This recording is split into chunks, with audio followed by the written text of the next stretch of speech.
Hello, this is Amy Julia Becker, and I would say that I'm your host for Love is Stronger Than Fear, but today I'm just making an announcement, which is that I'm on vacation.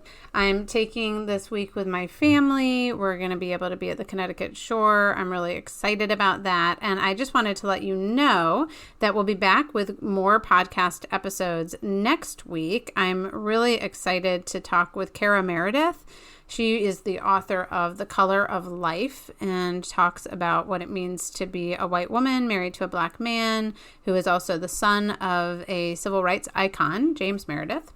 We're going to talk about whiteness and what it means for us to be white people who are reckoning with whiteness. And after that, I'm actually going to be talking with Subira Gordon, who is the executive director of an educational advocacy group here in Connecticut. And we're just going to be talking about education and racism and how we can participate in undoing historical structures that have led to where we are in this country today. If you are new to the podcast, if you're just starting out, I did want to invite you to take this week to go back and look at some old episodes because there have been some awesome people on this show so far.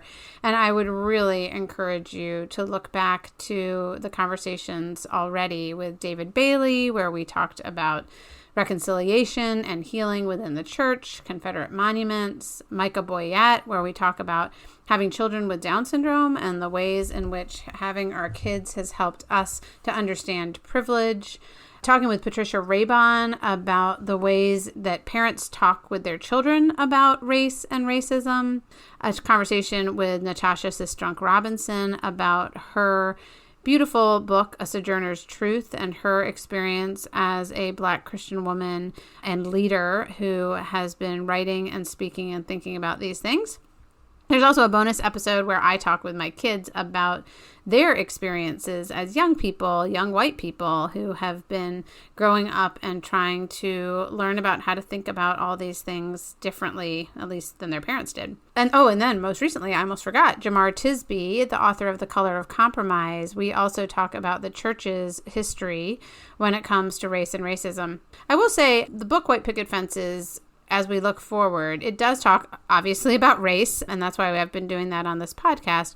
But in the book, I also talk about socioeconomic class and about privilege and about how we can begin to understand love in such a way that we can respond to the social divisions of race and class and disability, respond with love in a way that leads towards healing. So that's where we're headed also in the weeks to come, to talk a little bit more about socioeconomics, to talk more about disability, and to talk more about being equipped and empowered by the love of God to heal and to connect and to repair.